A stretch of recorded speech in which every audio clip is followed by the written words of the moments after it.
So welcome to today's presentation. We're going to be mixing technicals with fundamentals. My name is Peter, a senior market analyst at IronFX. In front of your screens, you have the US dollar index. It's the daily chart. Let me zoom into the 4-hour chart for a better viewing regarding the details of the movement.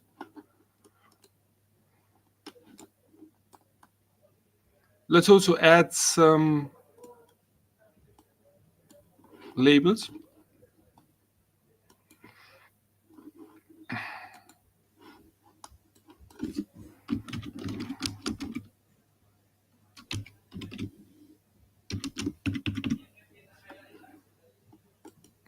Let's title the chart first, black.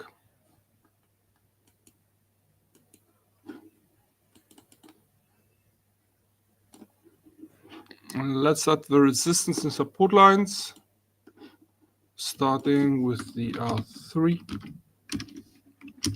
108.30, 0.35, 0.30.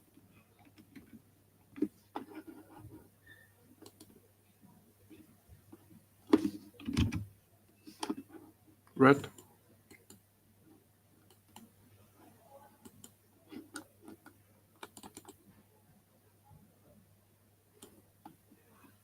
And that should be visible. And feel free to add in the comment section, chat box, whether there are any instruments you would like to have a look at. The R2 being set at 107.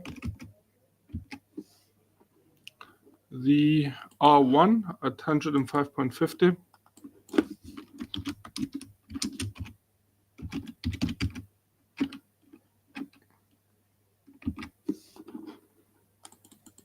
Pretty valid level, especially in the past 2 sessions. It's characteristic how it held its ground against upward pressure. Moving now to the support lines, starting with the S1 at 104.40, green, dark green.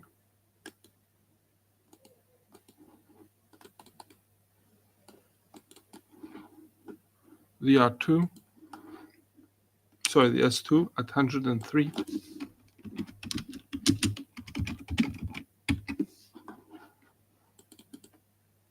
And finally the S3 at 101.90.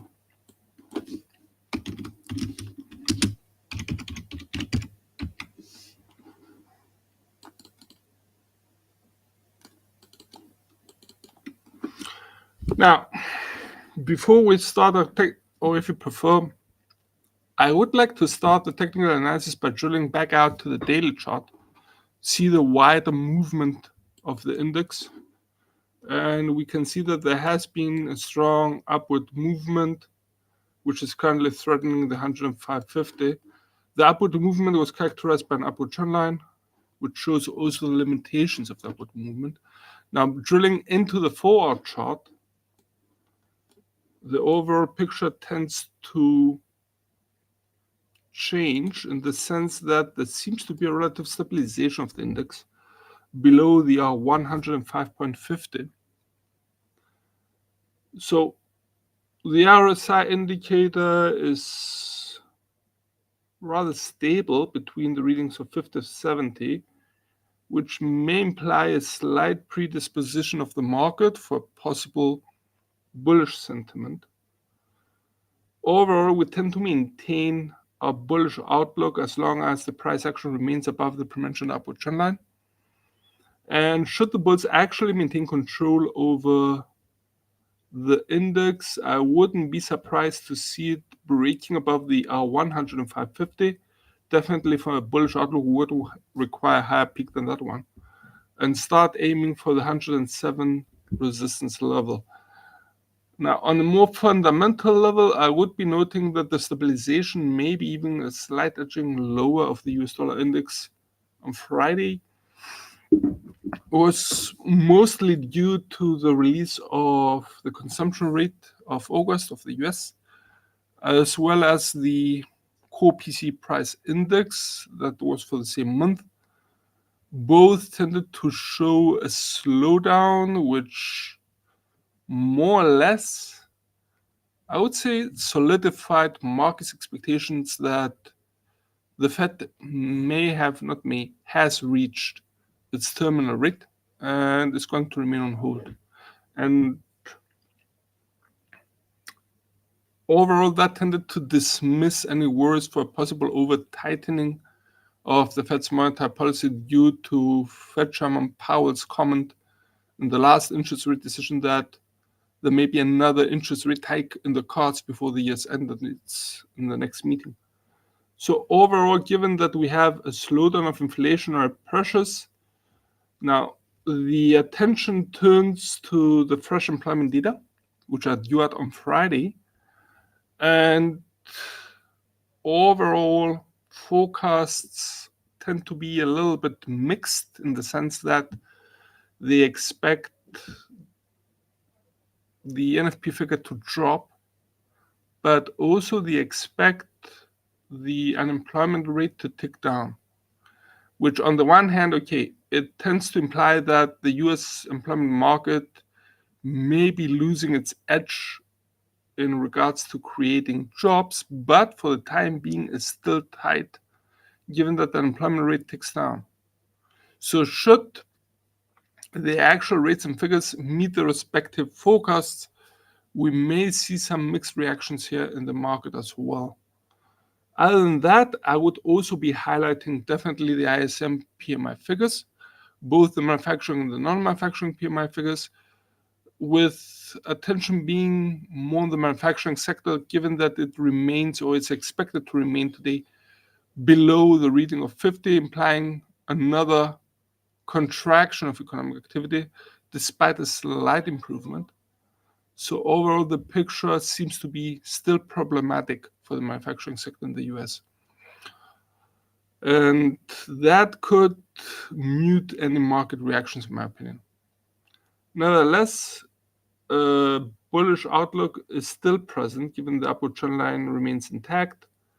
Yet, on the other hand, we have to note here that the price action of the US dollar index seems to have hit a ceiling at the first resistance line, that would be the 105.50.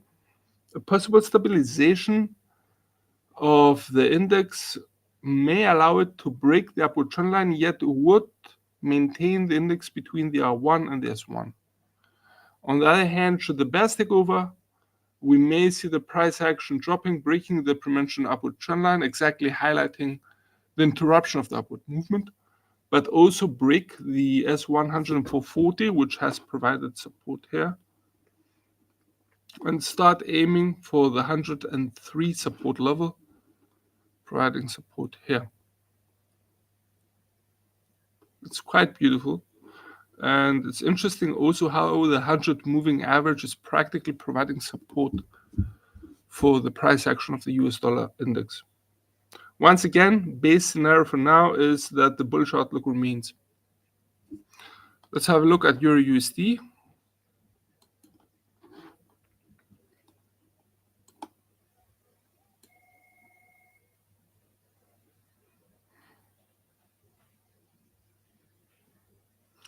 Euro USD seems to be moving in a downward fashion, and I think that would be more obvious in the daily chart. Allow me to drill out to the daily chart. Oh yeah, here it is. And I don't mind a couple of false breaks, like this one and this one. Although the downward motion seems to be maintained. And I'm going now to drill back to the 4-hour chart.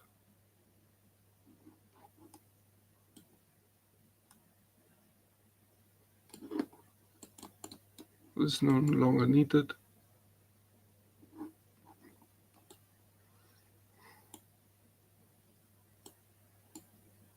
Okay, let's add some support and resistance lines here. And I'm going to be recalibrating a little bit. I'm going to be narrowing practically. Actually, why should we? It's at pretty good levels right now. Okay, this used to be more of a resistance line, support line, now turned to resistance given that the price action is below it. But on the other hand, we have to note that there is a relative stabilization.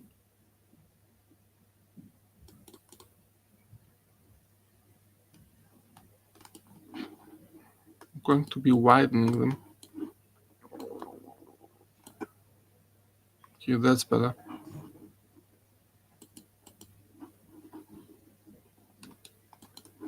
$1.0935.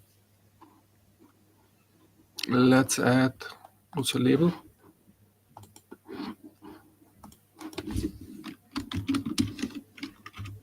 The R3 at 1.0935 in red.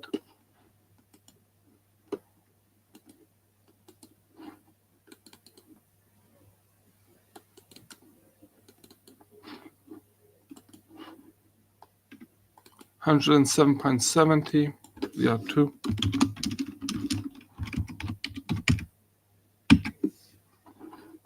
Sorry, 1.0770. My mistake.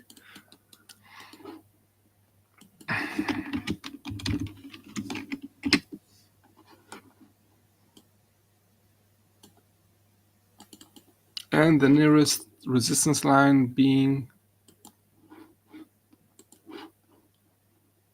the 1.0610.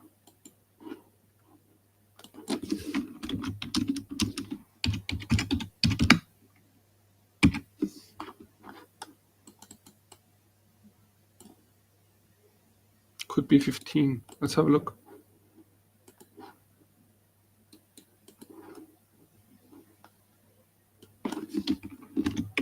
Yeah, 15. Let's correct that.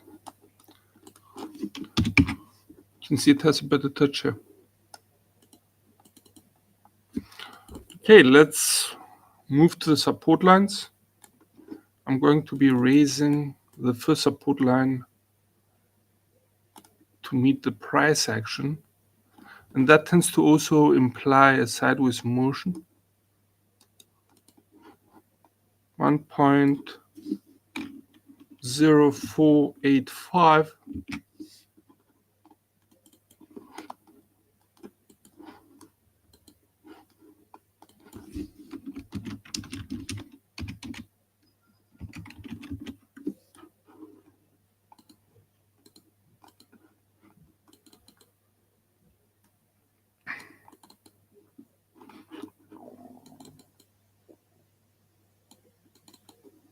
Let's have a look where the second support line actually has a touch. Have to go a little bit further back here.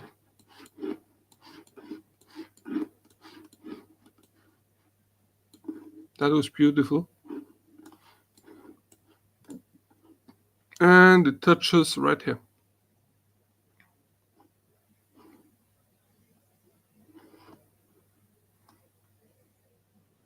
That's the 1.0315 with the next support line. I'm going to be raising it quite high, narrowing the distance. It's a little bit asymmetrical, I know it, but it's not exactly one of my main worries right now. Readjusting.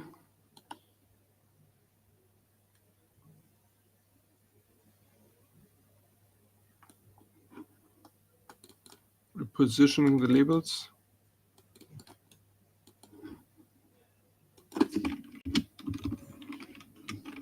$1.0935, 1.0770, 1.0615, 1.0485,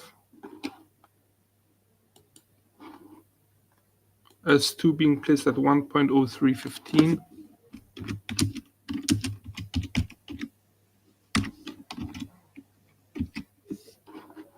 That should be set in green.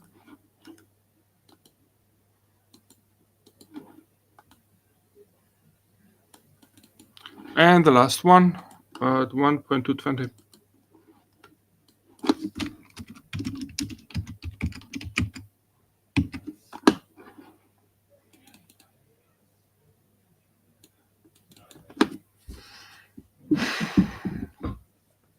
So we tend to maintain a bias for a bearish movement to continue.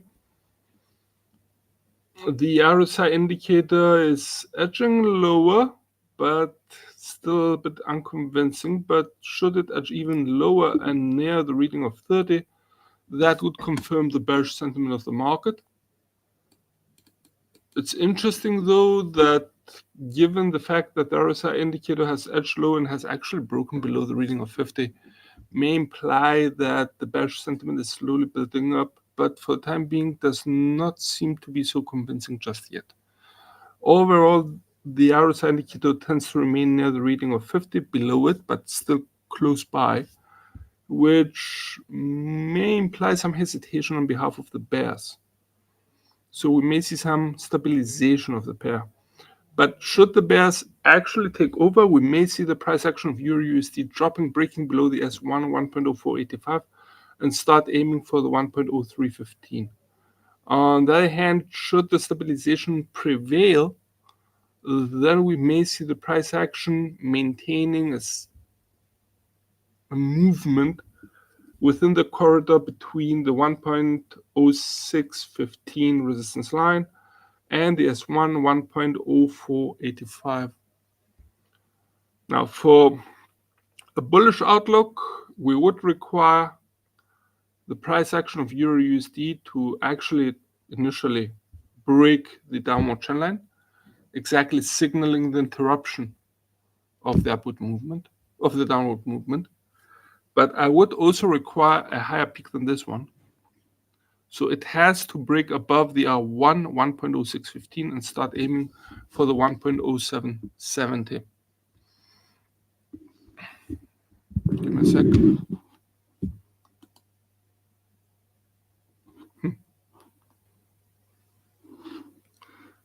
Now, once again, for the time being, we tend to maintain a bias for a bearish movement of the pair. And that should be also in line with a possible strengthening of the US dollar, which we saw earlier. Now, the main element on a fundamental level for EUR/USD besides USD fundamentals, in my opinion, would be Germany, which may affect the euro side somewhat. Now, Germany has always been considered to be the powerhouse, the economic powerhouse of the Eurozone. And over the past few months has started to be characterized as the big patient. The situation is quite worrisome, with the German manufacturing sector, which was the spearhead of Germany's economy, suffering continuous contractions of economic activity month over month over month. I would be highlighting from Germany this week more or less the industrial orders growth rate. Okay, we have definitely the final manufacturing PMI figures.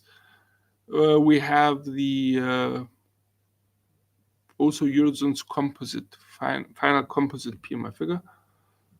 However, I do not expect much movement there, albeit we have to mention here that the final manufacturing PMI figure for Germany was worse than the preliminary release. So more or less verified that the situation is even worse in the largest economy of the Eurozone.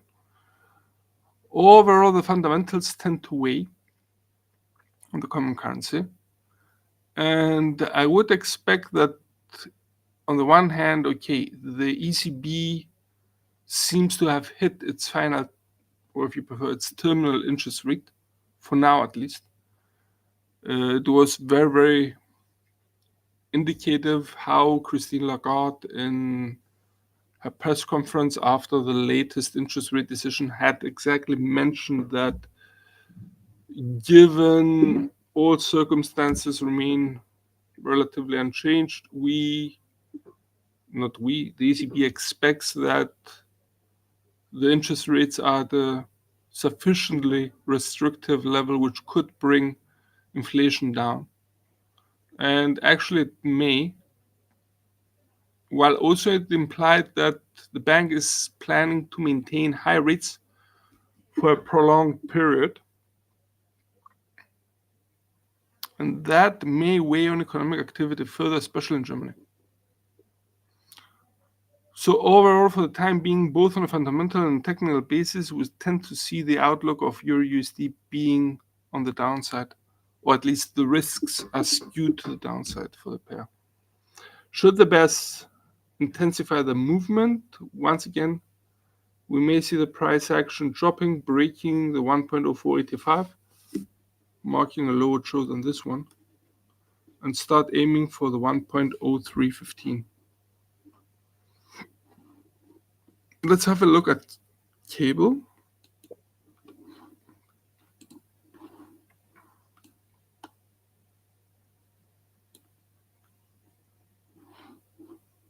Let's drill out to the daily chart once again. That's an interesting one.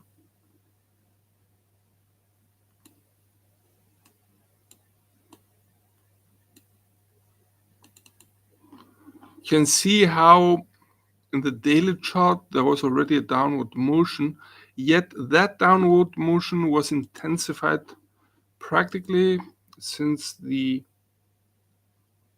31st of August, so with the beginning of the month. And the pair has ended the month quite lower if you compare it even on a quarterly basis. So things are not looking exactly good right now for the UK. Let's drill back to the forward chart and let's discuss a little bit support and resistance lines. Let's refresh them. Starting to place labels, the R3. Let's clear where it stands on this peak here. And that would be the 1.2535. So starting with the R3. 1.2535 in red.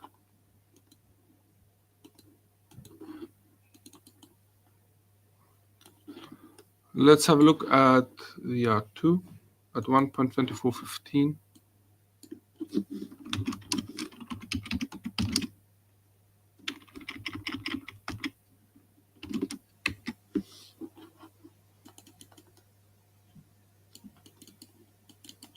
Let's have a look at the R1 at 1.2250.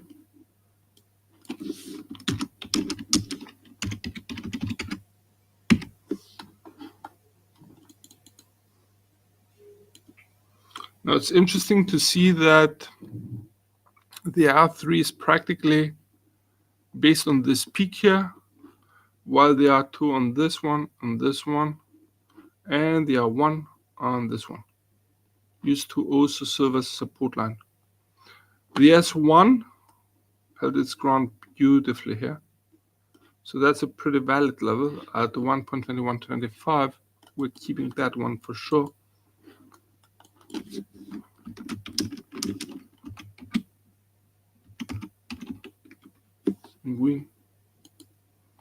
And I would like to recalibrate the S2 and the S3. Let's have a look. Let's move further back. Find a nice support point.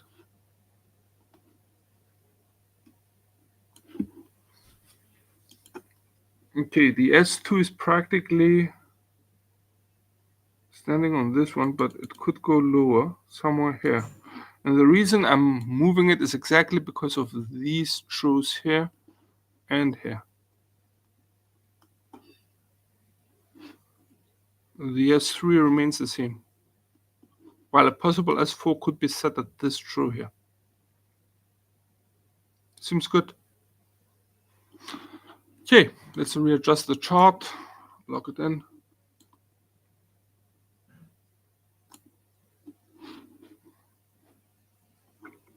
Let's place some labels.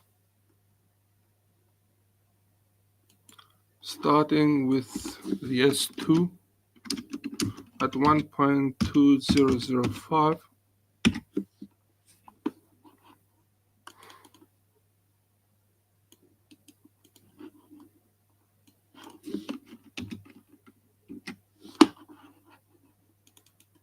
And the S3 being at, let's have a look, 1.1925. Okay.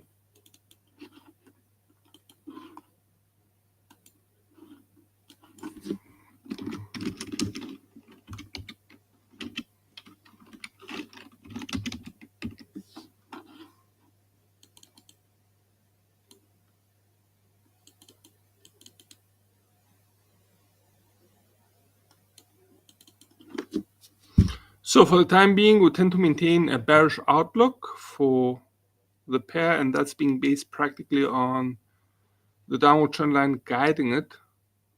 And I would also be noting here the RSI indicator, which has been edging lower, similarly to the Euro USD. More or less, okay, they're not so convincing, but there seems to be a very slight bearish predisposition here of the market, which, if intensified, could lead cable to break the S1 1.2125 and start aiming for the 1.2005. On the other hand, should cable remain rather stable in the next 24 hours, we may see the price action of the pair remaining between the R1 1.2250 and the S1 1.2125. Naturally, such a movement could break the downward trend line we have just mentioned, or if not break, at least shift it a little bit to the right. While for a bullish outlook, we would require a clear breaking of the pre-mentioned downward trend line, exactly highlighting that the downward movement has been interrupted. But I would also require a break of the 1.2250 resistance line and the pair to start aiming actively for the 1.2415. Okay, let's have a look at USD/JPY.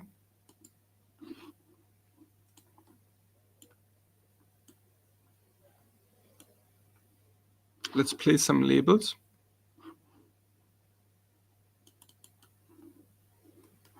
Or before that, let's widen a little bit the upward trend line.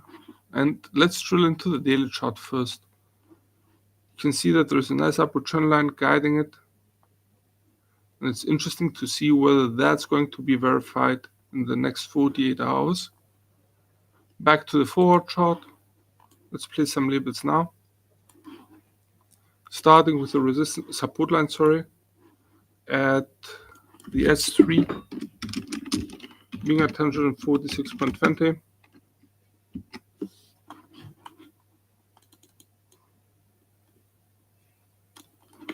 The S2 at 147.50.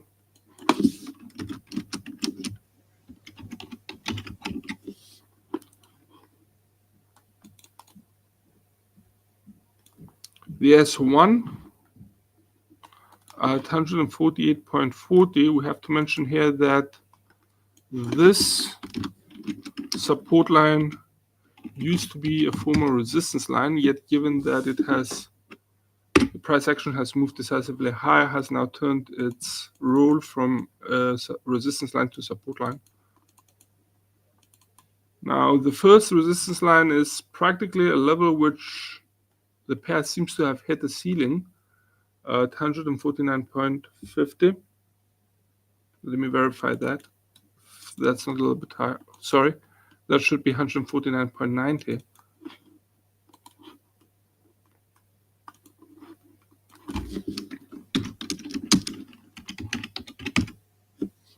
In red.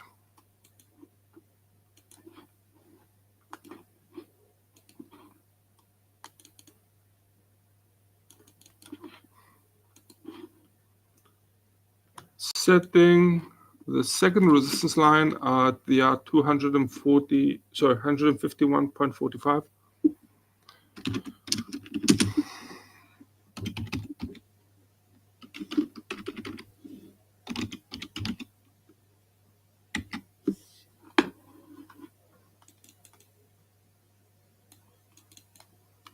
And the last resistance line being set at 153.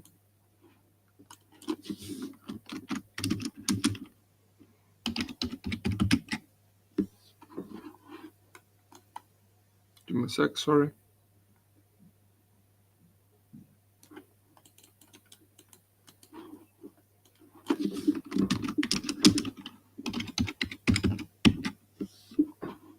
There you go. Now let's talk direction. We tend to maintain a bullish outlook based practically on two factors. The first is definitely the upward trend line guiding the pair. That's clear. But I would also be noting here the RSI indicator, which remains below but very close to the reading of 70, implying the existence of a bullish sentiment on behalf of the market for the pair. Should the bulls maintain control, we may see the pair ultimately breaking the R149.90 and start aiming for the R2 151.45. We're talking about 155 pips difference here. So that's some distance to be covered. On the other hand, the price action seems to have hit a ceiling at the R1, which may imply some stabilization. In that case, I wouldn't be surprised to see the price action of USD/JPY remaining within the scope between the R149.90 and the S148.40. Now, for a bearish outlook, however remote that may be, it's still a possibility and it should be covered, especially in the case we see fundamental reasons supporting the JPY. Should the bears take over, I would expect the price action to break the prementioned upward trend line, exactly highlighting the interruption of the upward movement, but I would also require a low truth on this one. So it has to break up below the 148.40 support line. Bearish movement would mean that a drop, break of the upward trend line, end of upward movement, breaking of the S148.40, and start actively aiming for the 147.50, nothing less. In such a case, we may see the price action more or less forcing also the RSI indicator to drop below the reading of 50 and start aiming for the reading of 30. On a fundamental level, besides the US data, I would be highlighting for JPY the market worth for a possible market intervention either by the Japanese government or by Bank of Japan. It's a big issue. It has been discussed widely in the past one and a half weeks.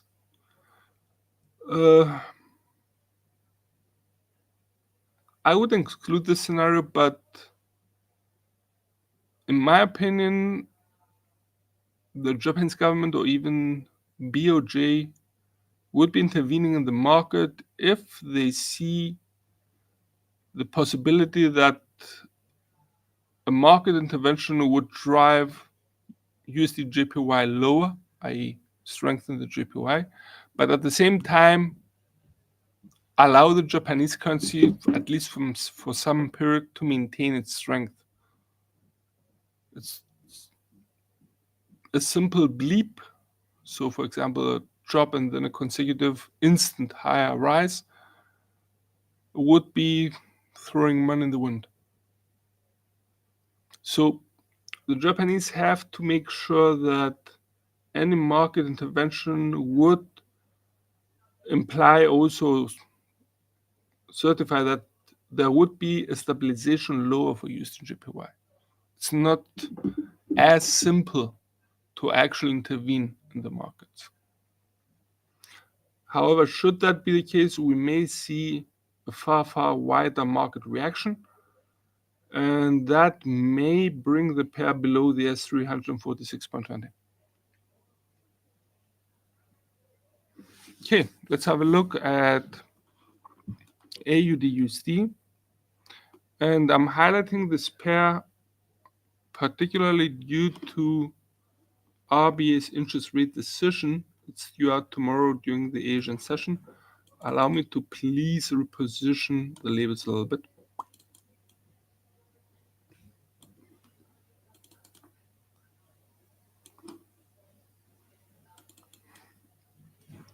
Once again, should you want to have a look at any chart we offer, just let me know. If we can't make it in today's presentation, we can include it in tomorrow's.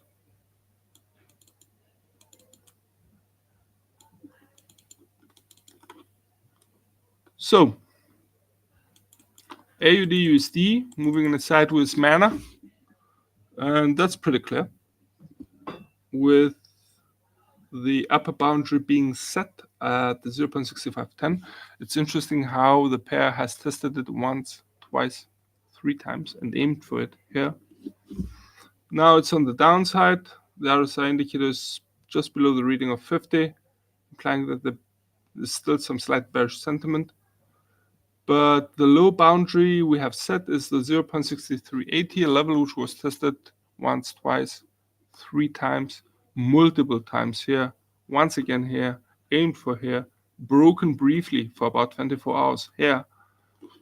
So more or less we tend to continue to view the level as pretty valid.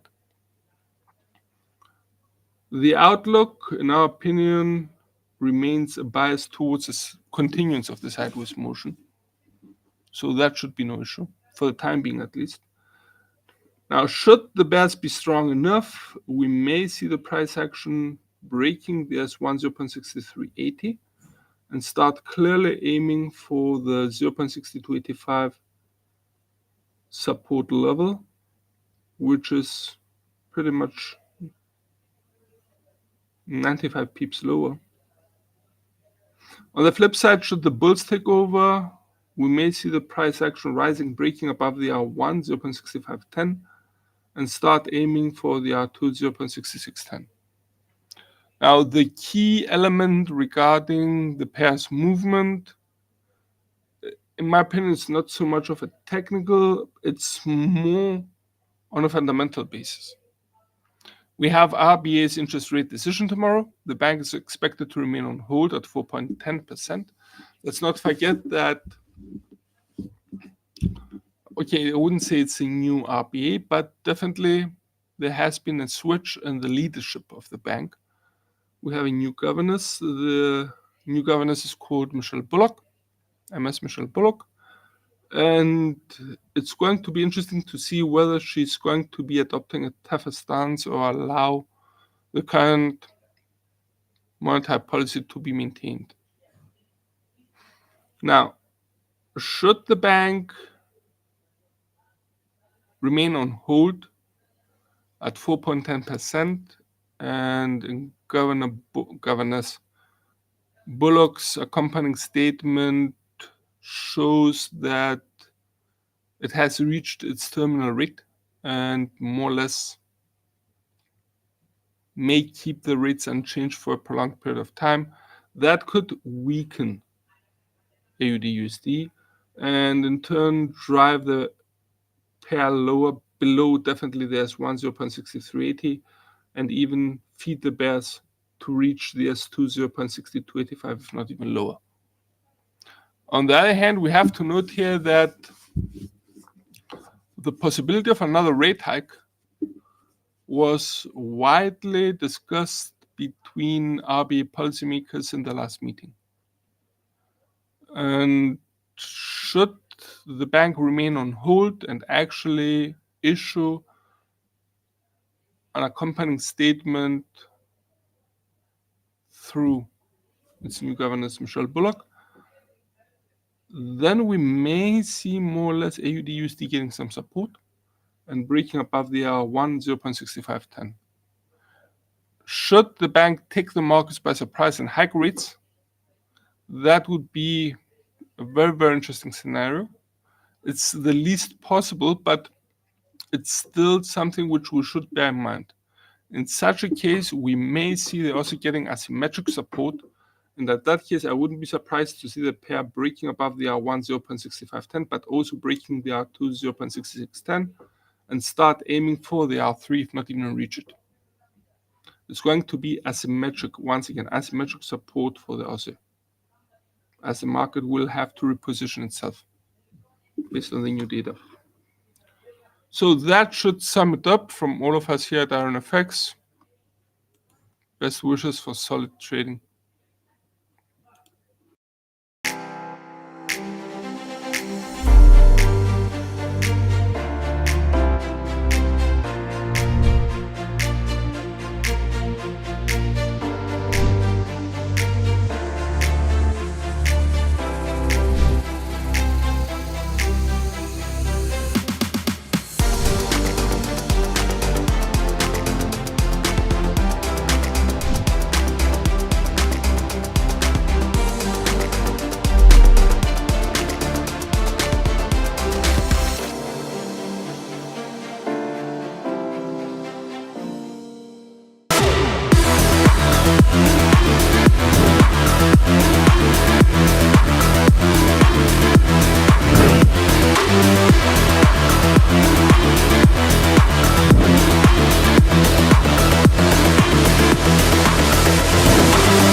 Everyone, my name is Emily. We have previously discussed central banks and their role, but this time we will focus on the UK Central Bank. The Bank of England was founded as a private bank in 1694 to act as a banker to the government. In 1946, the government nationalized the Bank of England because of its importance to the UK economy, while in 1997 the government offered it independence in some areas to avoid interference and influence from party politics. The Bank of England is made up of 3 committees which make important policy decisions. We have the Monetary Policy Committee, the Financial Policy Committee, and the Prudential Regulation Committee. These are all chaired by the governor. They also include people from outside the Bank of England who have valuable knowledge or experience. They are called external committee members.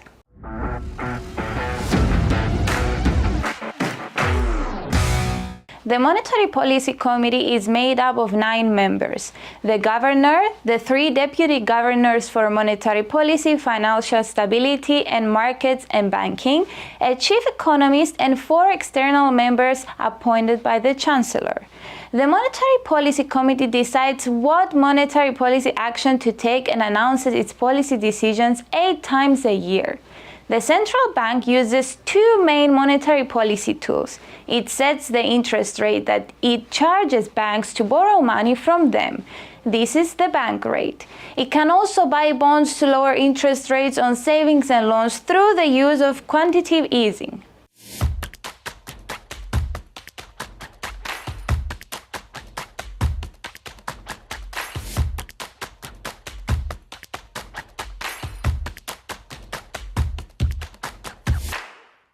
Bank rate, also called the Bank of England base rate or just the interest rate, is the most important interest rate in the UK. The Monetary Policy Committee sets bank rate. One of the actions the monetary policy needs to take is to meet the target that the government sets for inflation, which is 2%. The current bank rate is 1.75%. Higher interest rates usually mean a stronger currency. The pound tends to strengthen whenever the Bank of England raises interest rates. However, the Bank of England's current task, like that of other major central banks around the world, is quite challenging as it needs to manage surging inflation and keep the economy from falling into recession. That's all for today, guys. Thank you so much for joining us. Stay tuned for next week. Bye-bye.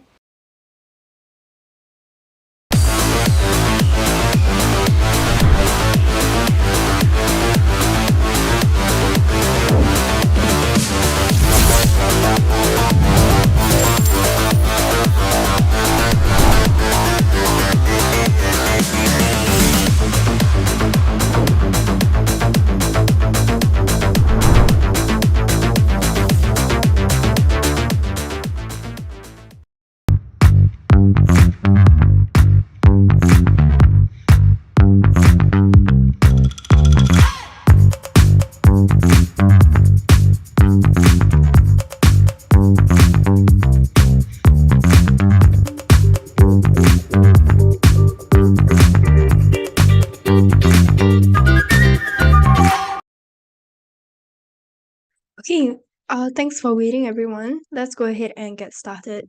So, first things first, a risk warning as per usual. Our products are traded on margin and carry a high level of risk, and it's possible to lose all your capital. These products may not be suitable for everyone, and you should ensure that you understand the risk involved. Disclaimer, the information in this webinar should not be considered investment advice or an investment recommendation, but instead educational material only. This material is just the personal opinion of the author, and the client's investment objectives and risk tolerance have not been considered. IronFX is not responsible for any loss arising from any information contained herein. Redistribution of the material is strictly prohibited. Okay, so I'm Melanie and I will be your speaker for today. I'm an investment analyst from Everest Fortune Group, who are finalists for Best FX and Equity Research in the years 2019, 2020, and 2021. Okay, so here's our agenda for today. So we're just going to get right into chart patterns, looking at the top 3 reversal chart patterns and the top 3 continuation chart patterns. And then we're going to look at how we can incorporate them into a strategy. If we have time after that, which we probably should have, we'll then do a recap of Fibonacci and market structure, because then that leads us into other types of patterns, such as your harmonic patterns and your Elliott wave patterns as well. So we're just going to add a bit of bonus for this webinar as well. So if you have any questions throughout the webinar, feel free to let me know in the chat. And yeah, let's go ahead and get right into it. Okay, so what exactly are chart patterns? So chart patterns are visual representations of historic movements in financial markets. So in your stocks, currencies, so like your forex, commodities, so on and so forth. And these patterns are used by traders and analysts to make predictions about future price movements. So the patterns are the distinct formations that's formed by the movements of security prices on a chart, and they serve as the foundation of technical analysis. So a pattern is defined by a line that connects common price points such as closing prices, highs or lows over a specific time period. So technical analysis and chartists look for patterns in order to forecast the future direction of a security's price. So these patterns can range from the simple to complex, such as double head and shoulders formations. So let's now look at the top 3 reversal chart patterns. So these chart patterns basically indicate that there will be a reversal in trend. And of course, you would know that there are a lot of different ways for you to identify a trend reversal. But these chart patterns are our top 3 ways. Of course, you should use these not on their own, but also in combination with other technical analysis methods. So like your indicators, your moving averages, MACD, so on and so forth, or even your support and resistance levels, Fibonacci. Yeah, so if you manage to get a confluence area, which means there are multiple indicators that tell you that a trend is reversing, that's a bonus, and it's more likely that what you expect would likely to happen. So firstly, we have a double top. So a double top is a chart pattern where the price reaches a high twice, as you can see from the image that I've shown here. So we have one top and 2 tops, and it fails to break out higher during the second attempt. So you can see that it reverses off of that same swing high resistance. So the pattern comprises of 2 peaks of nearly the same size and a bottom between them. So the bottom would just be this valley area over here. And then the neckline is where we measure that support level from the bottom of that valley, I mean. So the line running through the tops is the resistance line, which should be nearly horizontal. And the pattern forms an M shape and is considered a bearish reversal chart pattern. So the pullback between the two highs should be moderate. So the pullback is just over here. And the new minor support level is then called the neckline or the support level. And then the pattern is confirmed once the price breaches the low of the pullback between the two highs. So basically, once it breaks out of this neckline area or the swing low support over here. Okay, so I've also included a candlestick formation of what I'm talking about here. So you can see based off of the chart, we have two swing highs that are about the same, or rather it's about horizontal. And then we have the valley that I was talking about earlier, which forms our neckline. And then eventually when it breaks out of that neckline, which means just over here, this area here, then that's our double top formation, or rather double top confirmation. Okay. Next, let's take a look at double bottom. So a double bottom is a chart where the price holds a low 2 times and fails to break lower during the second attempt and instead continues higher. So yes, you can kind of say that this is the opposite of a double top. So the pattern is characterized by a distinct drop in price, followed by a slight reversal or bounce, with a second drop occurring soon after to either the same or similar level as the first before another. Significant reversal so that the chart appears to take on the form of the letter W. So kind of opposite of double top, we have the neckline, instead of being on the bottom, it's on the top. And then instead of having two tops, we have two bottoms. The double bottom confirmation, similarly to double top, happens once price surpasses the neckline. Okay, so the double bottom reflects very strong levels of support, as you can see here. Okay, strong levels of support often indicates a strong change of trend. So that's why you can see once we see price breaking out of here, we can then assume that price has reversed and we're expecting price to continue upwards instead of continue to hit this strong support level here. So double bottoms appear in a downtrend and reverse it to the upside as price breaks through the resistance line. So in this case, our resistance line is the neckline here. So once again, I've included a candlestick example for you to take a look at.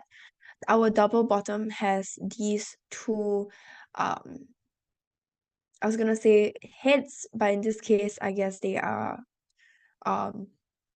kind of swing lows in this case. So our swing lows also form a almost horizontal or horizontal level, and that's kind of what you're looking for over here.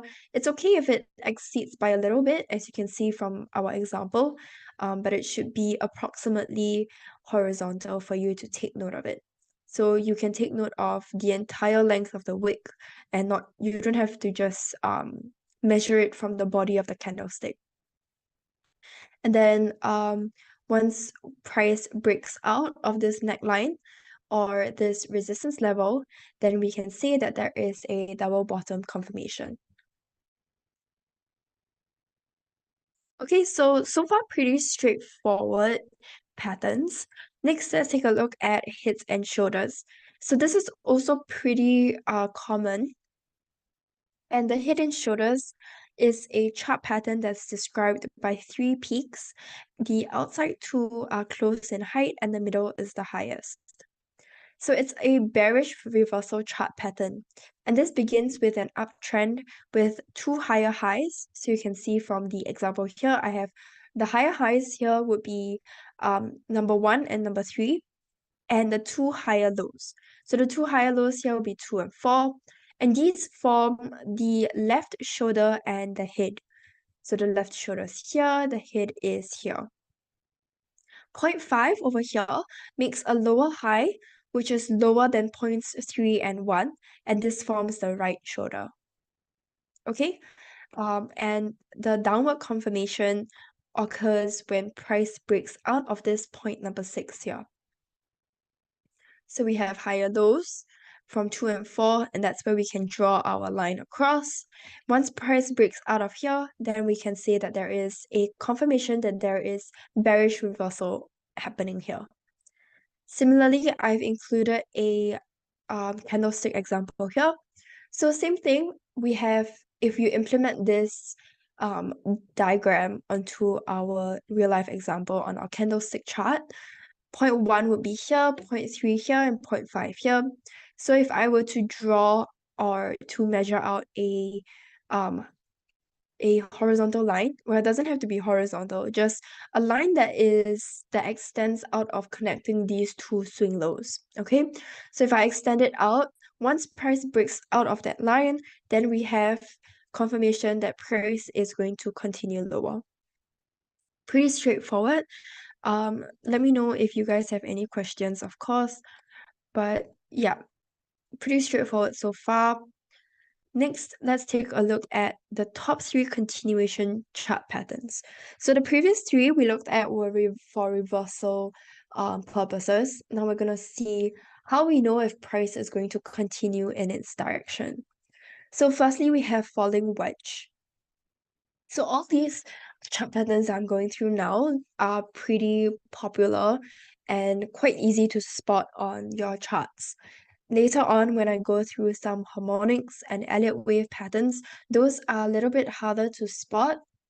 But yeah, we'll go through those shapes and patterns later on. Okay, so next, let's go into falling wedge. So this is the pattern that I've included here. This is the pattern for you to take note of when you are spotting a falling wedge. So the entry, excuse me, we go for a target that's at least the size of the chart pattern for wedges and rectangles. So in the next slide, we have a rectangle as well. So we go for the target that is at least the size of it. So what we mean by that is, if you take a look at the real life example here, okay, it might be a little bit different from this diagram that I have here. But basically what happens is you have this price moving upwards, and then you have price making lower highs. Okay, so it's making lower highs, whereas our bottom line, or rather the swing lows, if you connect the swing lows, it gives you an approximately horizontal level. Similarly to before, doesn't have to be horizontal, just approximately horizontal is fine. So that would be our stop loss. Okay, once we have this level that we have connected all of the swing highs, that is our entry level. And then we're going in for our take profit or target level would just be slightly above that. So because we're expecting price to break out of this shape, this higher resistance level here. So the upper red line, that's our resistance level, and we are expecting price to break out of it.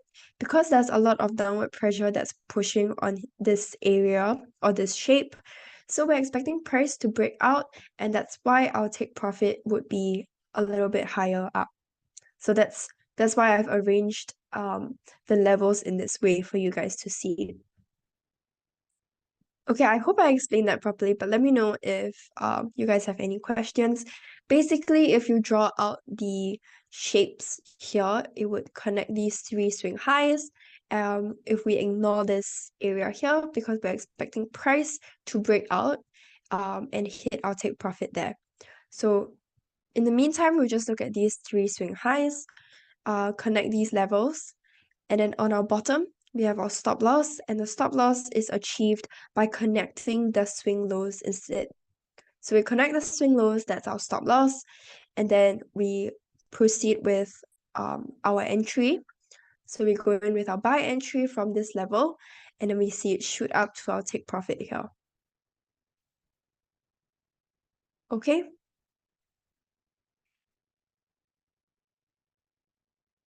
Okay, if we have time after the slides, we'll definitely take a look at some setups, and I'll definitely take a look at gold. But because this webinar is for chart patterns, So we'll take a look at our slides first. If we have time, then I will take a look at gold. Okay. So our next continuation pattern that we want to talk about is bullish rectangle. Similarly for bearish as well, it's about the same, just opposite areas, or rather opposite direction. So in this case, our bullish rectangle, we have 3 swing highs, so it doesn't have to be 3. If you can see in our example with the candlesticks, it's just a consolidated area in which price is testing the upper boundary and the lower boundary, or resistance and support level. So if you connect this area here, it's pretty easy to spot. It's just about the same length of candlesticks and wicks. So our entry would be the upper boundary, and our stop loss would be the lower boundary. And then we're expecting price to break out of this consolidated area, break out of it, and hit our take profit. Okay, so that's for a bullish rectangle. If we're talking about a bearish rectangle, for example, we can expect our diagram to be the opposite. So instead of price moving upwards, we expect price to move downwards. Same thing though, our entry level instead would be our stop loss, and our stop loss instead would be our entry, or rather our sell entry. And then once we're expecting price to break out of the consolidated area downwards towards our take profit, which would be, of course, lower than our entry level. Okay, so obviously for bullish rectangle, we're going in for a buy, and for our bearish rectangle, we'll be going in for a sell entry. Okay, next, let's take a look at bullish pennants. So for bullish pennants, some people call this flag shape as well. So yeah, it's entirely up to you what you want to call it, but it's all about the same.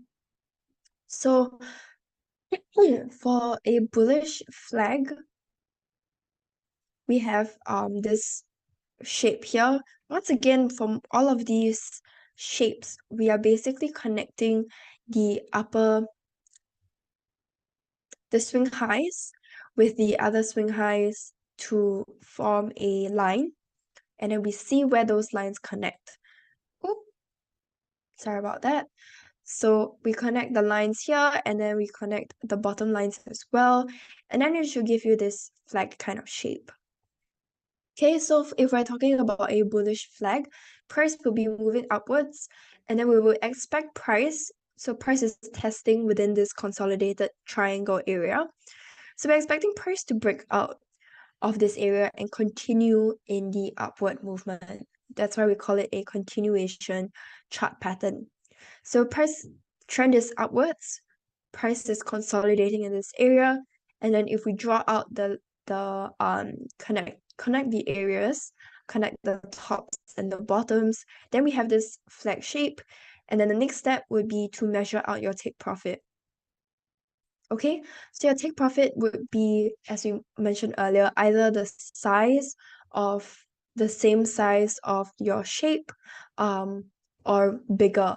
So as you can see here, our shape is yeah, you can see the size of our shape here. So our take profit would be times 2 of that. So we would measure our take profit over here, or rather we would put our take profit over here. Okay, so for a bearish pennant, on the other hand, same thing, just the opposite. Price will be moving downwards.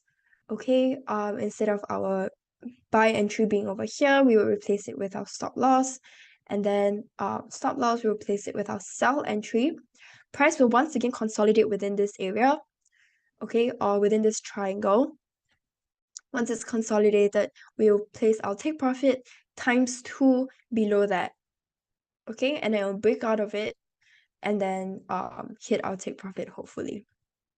Okay, but that's just how you use this bearish pennant or bearish flag shape.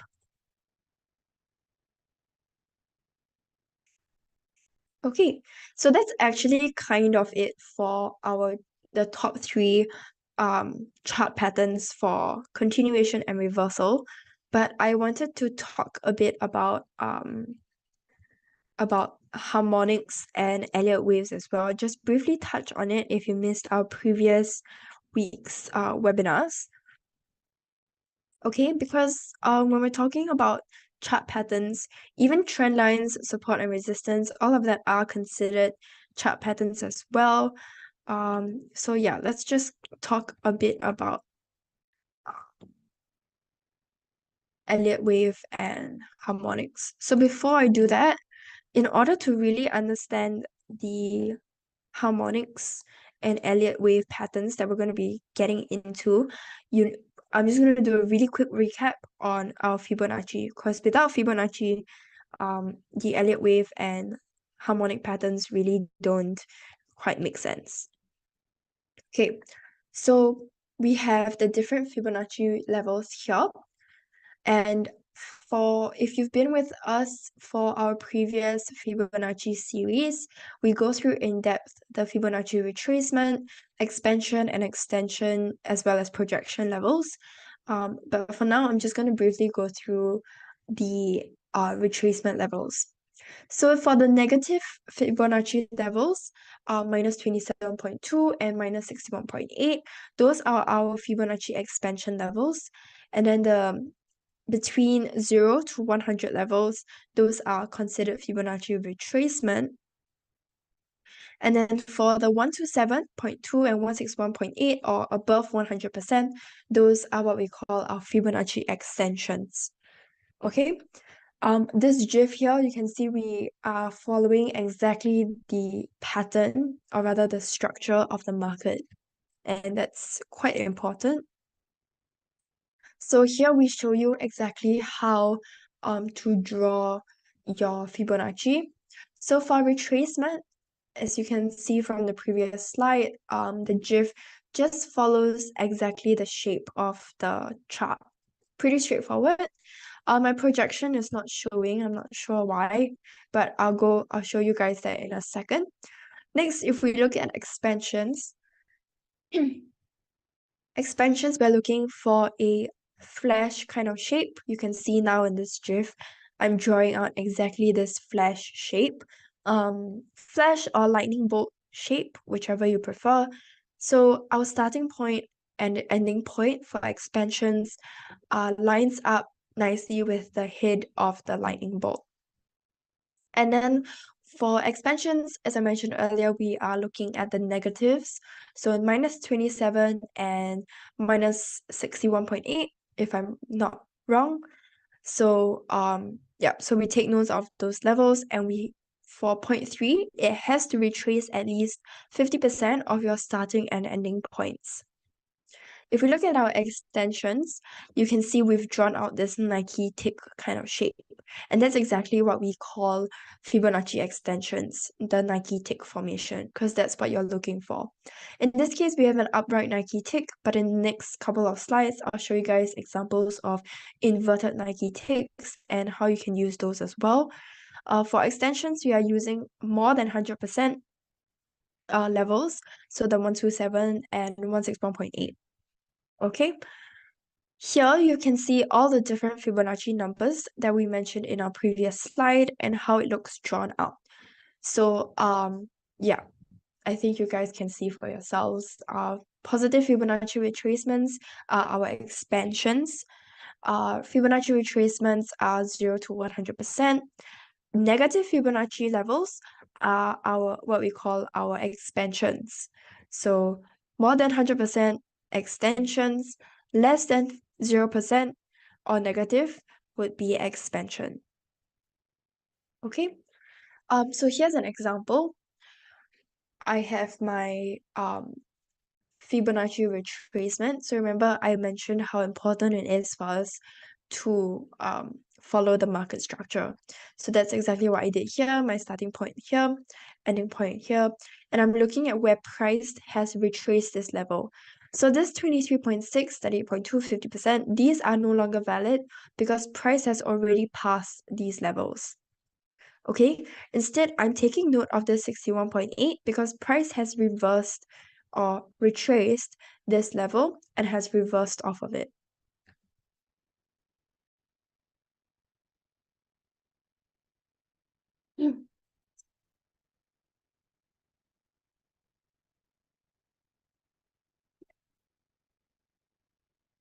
Okay.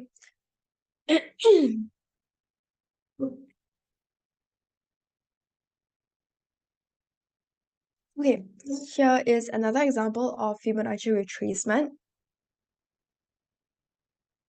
Okay, in this case, I'm doing it upside down here. So, oh, am I? No, okay, this is not upside down, sorry. So my starting point here, ending point here. Now I'm seeing once again where my price has retraced to, and I can see my price retraced to the 38.2 level. So I highlighted this level because this dotted line at 32544, it is at this retracement level, but you can see that price also pulls back all the way to this level here, this swing high. So this is what we call an overlap support. So an overlap support is basically when a swing high lines up with a swing low, and it's important because we can see that price, the bulls as well as the bears both respect this area. So that's why it's important, and that's why I've highlighted it here. Okay, so having an overlap support also line up nicely with a Fibonacci level. That's what we call a confluence area. And so we can probably expect price to reverse off of the area as we can see here. So if you have this and then you couple that with your indicators as well as some of the chart patterns that we've mentioned earlier, then you can see there's a higher chance that your analysis will be correct. Okay, so in this example, we have two Fibonacci retracements. So notice how the big Fibonacci retracement trend line price reverses off the 61.8% Fibonacci retracement level. Okay, so my Fibonacci retracement that I was talking about is here. We have the bigger one and the smaller one here. Okay, so both 61.8, but for the bigger one, my 61.8 lines up with the swing high. Okay, and then my smaller Fibonacci retracement, 61.8 as well, lines up with two swing lows. So this once again is an important level because we see that price has respected this level twice. So it's likely to respect this area again in the future. Okay. Okay, next we're going to get into Fibonacci expansions. So an example of expansion and how it plays out, as I mentioned earlier, expansions, we are looking for a flash shape. So this flash symbol also is applicable for Fibonacci projections. So our starting point is here, ending point here for expansions, and we're taking note of the negatives over here. So firstly, my first point, starting point there, ending point there. Number 3, if you can see here, price retraces up to the 61.8% level. So that is our Fibonacci retracement since it's between 0 to 100%. Yeah, so levels, it respects this 61.8, reverses off of it, and it's heading downwards. And in order for us to project where price is heading towards, that's where our negatives come in. We're expecting price to come down to this negative 27.2, where it could bounce off from support. Okay, and you can see this is the aftermath of that, and that's exactly what happened. Price bounced off and reversed off of our negative 27.2. Okay, bounced off really nicely. And a pro tip is that price usually comes back to this ending point over here.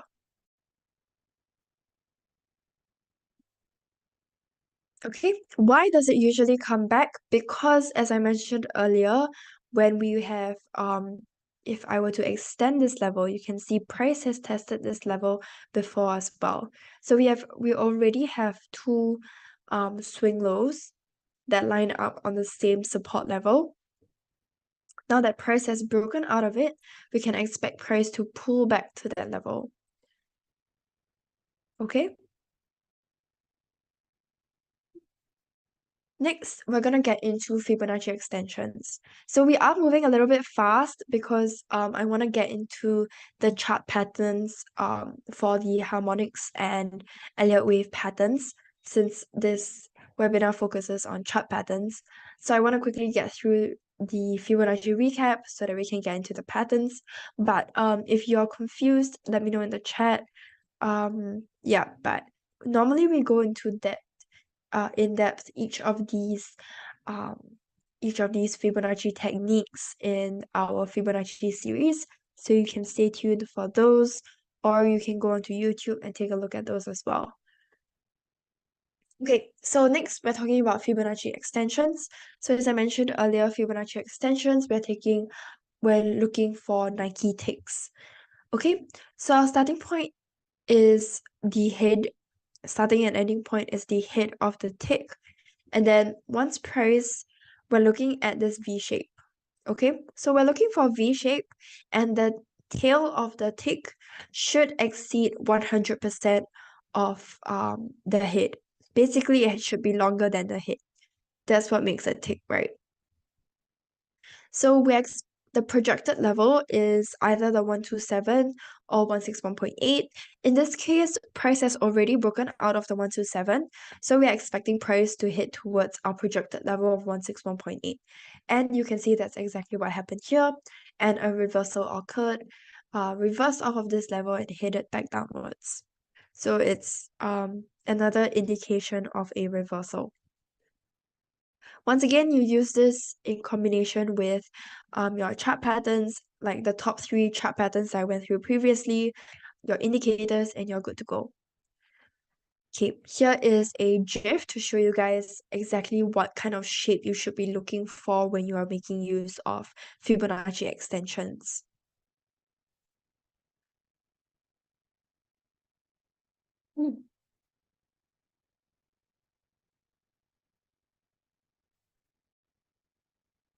Okay, so we're looking for reactions off of the 127.2 and 161.8. Once price breaks out of the 127, then you can go ahead and assume that price is going to reverse off of the 161.8. Okay, yeah, I just let you guys watch the GIF a couple of times and then we can move on.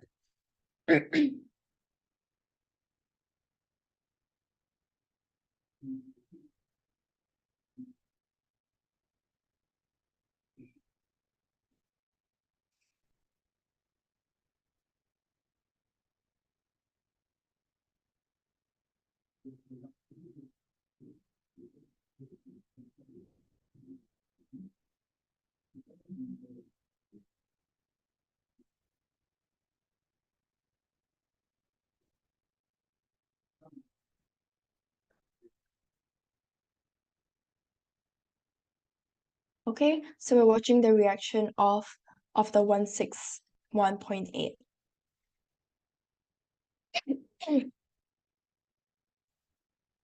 Okay, let's move on. So next we have the Fibonacci projection. And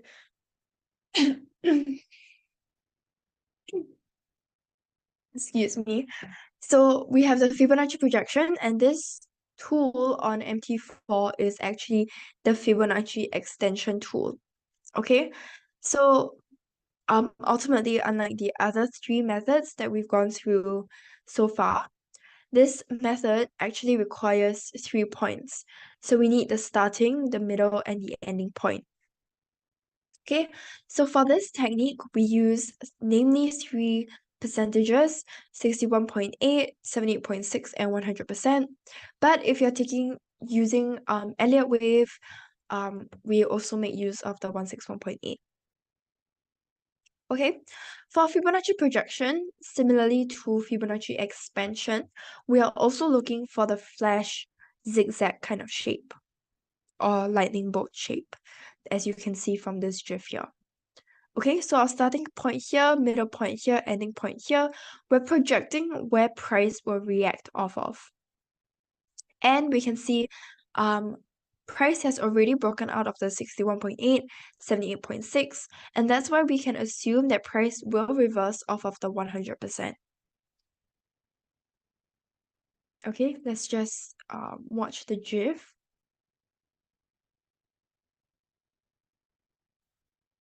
Okay, so not included here is the 61.8, 78.6, but we're watching it play off of the 100%. Okay, and you can see it reached 100% before reversing off of it. Okay, but something I wanted to mention is that you can see that the wick of the candlestick was it like just nice touched our 100% level, which is why it's important that you take note of your trade management strategies as well. You want to make sure that you remember not to put your take profit exactly at your Fibonacci levels or exactly at your confluence areas when you're using indicators, so on and so forth. And that's because price might be it's attracted to these levels, but it's also likely to reverse off of them because of the huge confluence area. So something that we recommend normally is to place your take profit before the level or before a confluence area, basically before where you expect price to hit. And then for your stop loss, you want to make sure that you place it beyond it. So in this case, we would place our take profit higher up, above our 100%, just in case price misses it by a little bit. At least we would have caught that this reversal. Okay. Okay, let's move on.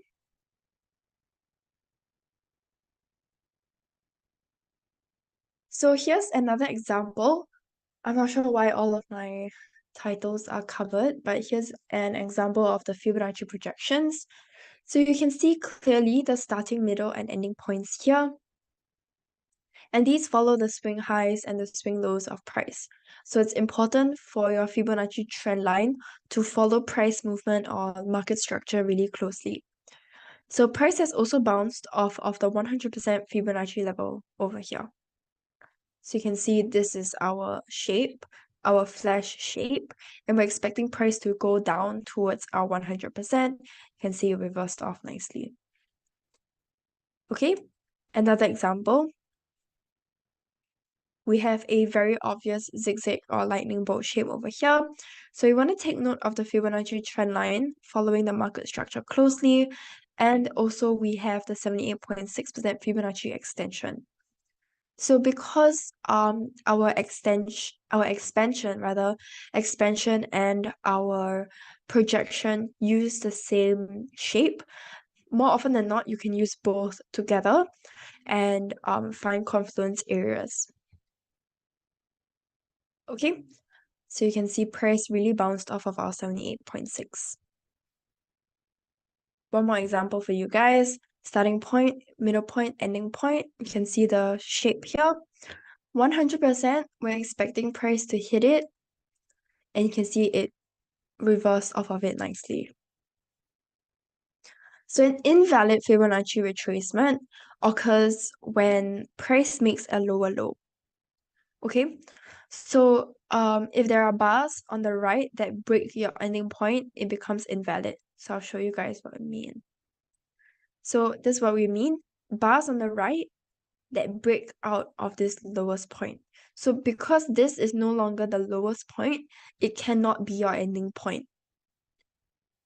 Okay, so we always want to remember to pick the lowest point with nothing on the right of your ending point. So just, this is a bad example to use for a Fibonacci retracement, basically, because price has already broken out of it. Okay?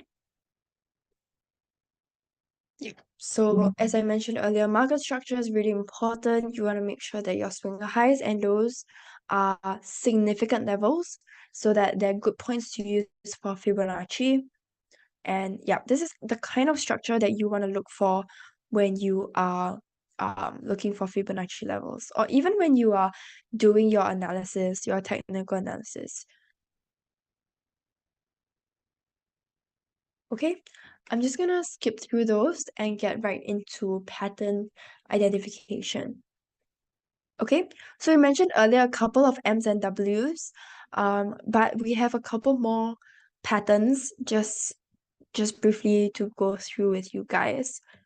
So for these lean more towards the harmonics patterns because they're more complex and a little bit more technical to understand compared to the top three patterns that we went through earlier for continuation or for reversal. So you can see instead of our simple M, we also have extended M's, short-formed M's, instead of the simple W, as we mentioned earlier, which would be our reversal patterns. We now have extended W's and short-form W's as well. So they're just slightly more complex to understand, but once you do, they can be spotted really easily as well. So all primary harmonic patterns are 5-point patterns with points X, A, B, C, and D. So similar to what we talked about earlier, we have points 1, 2, 3, 4, 5, and 6. Here we have X, A, B, C, and D.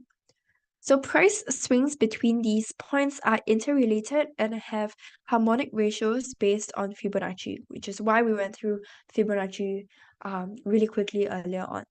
So this is because Fibonacci ratios help traders in defining precise turning points in these patterns. So it tells you exactly where you can expect these swing highs or swing lows or the neckline points that we mentioned earlier that can be used as your entry and exit points. Okay, so we went through a couple of M and Ws earlier, so I'm just gonna move on to show you guys how to identify some patterns. So here are some variations of our M and W points. The breakout points, as we mentioned earlier, happen once price has broken out of the neckline area. So even though it's slightly different, uses a little bit more Fibonacci tools, but ultimately the theory behind it is about the same, or how you use it is about the same. So breakout or upside confirmation basically occurs when price breaks out of this neckline area. If we're talking about a M top, breakout or downward confirmation happens when price breaks out of this neckline. So pretty similar to what we talked about earlier. Okay, so let's talk a little bit about harmonic patterns. So all 5-point harmonic patterns have similar principles and structures, and they differ only by the ratios that are used to identify them and locate their keynotes. So in this case, we have X, A, B, C, and D, as I mentioned earlier.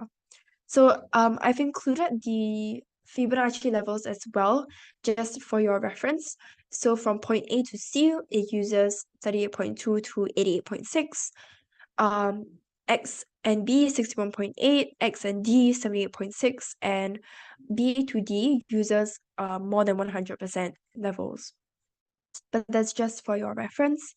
5-point harmonic patterns have a critical origin at X, followed by an impulse wave, which is XA. So just the blue line here. So these are followed by a corrective pattern wave to form the EYE of the pattern. So this is at B, okay, completing the AB leg. Then followed by a trend wave at BC, which is another blue line here. Then ignore this line, and finally completed at the corrective leg, CD, and we call this the potential reversal zone. Okay, we call it that because we're expecting price to break out of this neckline area in order to give us downside confirmation. So it's, even though it looks a little bit more complicated, it's basically about the same as we talked about earlier. Okay, here is how we use Fibonacci in this case. Possible pattern formation is identified after the first 3 legs. So XA, AB, and BC.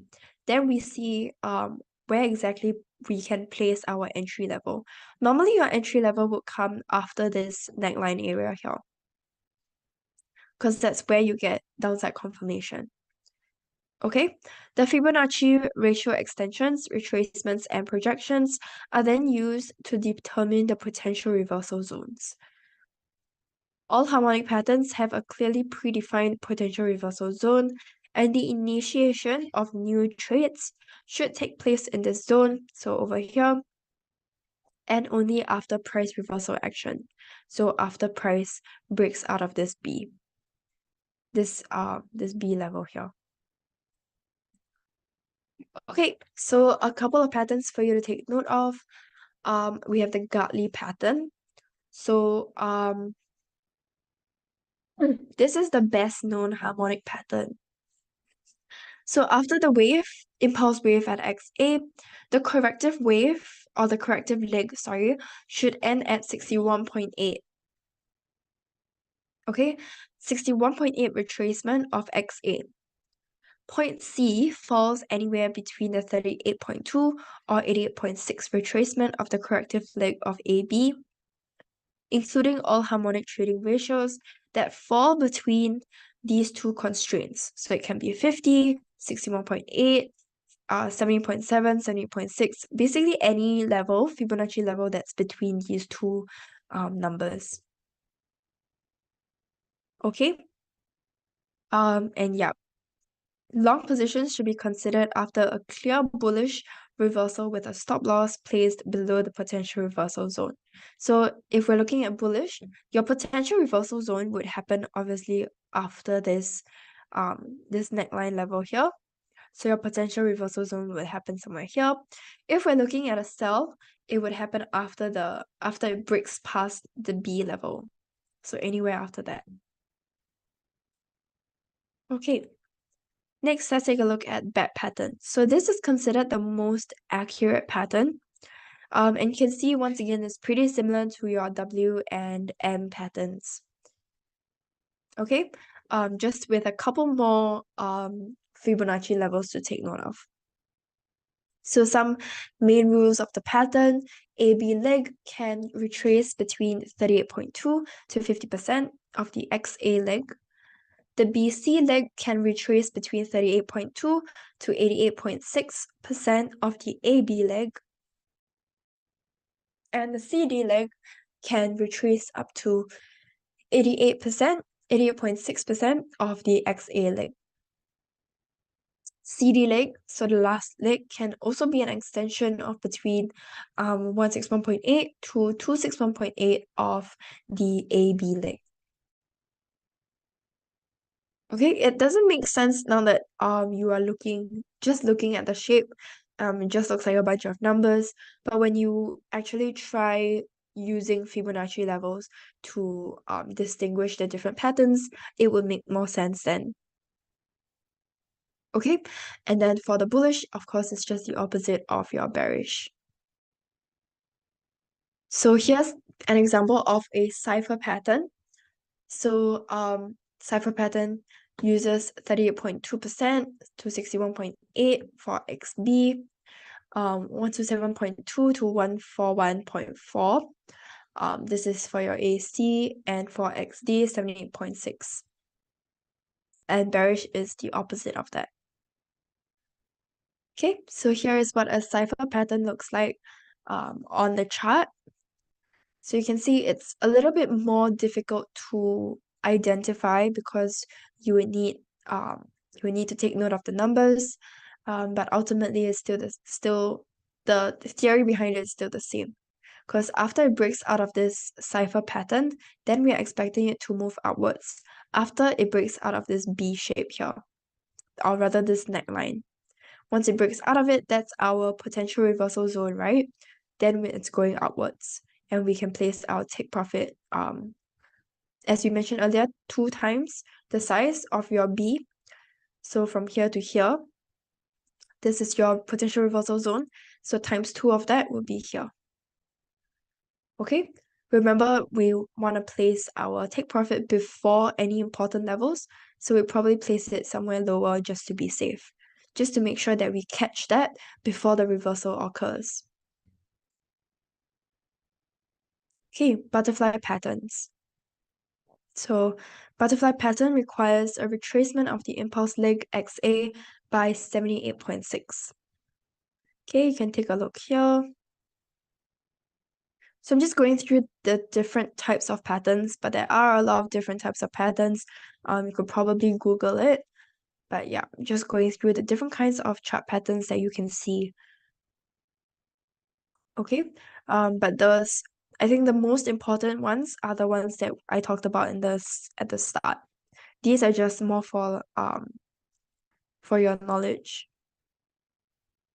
Okay, so point C retraces anywhere between 38.2 to 88.6, as you can see here, of the corrective leg AB. Okay, bullish would just be the opposite of that. Crab patterns. So the crab pattern was discussed and released in 2001. So this is an extreme pattern, and the corrective wave AB should end between 38.2 and 61.8 retracement for the impulse leg of XA. Okay, long positions should be considered after a clear bullish reversal with a stop loss placed below the potential reversal zone. So stop loss would probably be somewhere here. Okay, remember the potential reversal zone is basically the area after the neckline area. Okay, bullish sharp pattern. After the impulse wave XA, the corrective leg should end between 38.2 and 61.8% retracement of the impulse leg XA here.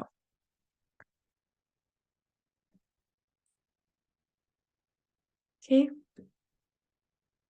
So you can see the arrows. Once price breaks out of this level here, then we're expecting it to reverse.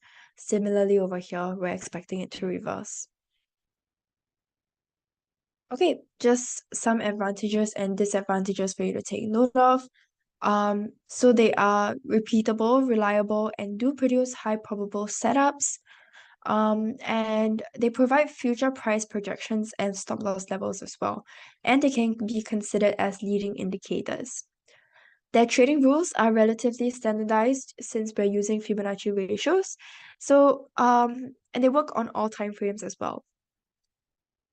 Okay, some disadvantages are that they are quite complex and technical to understand and master.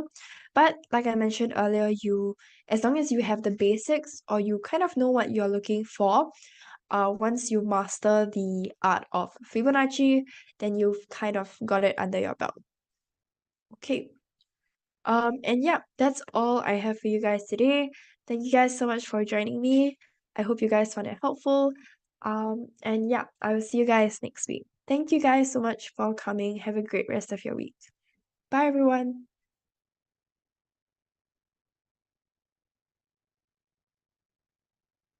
Thanks, guys. Bye.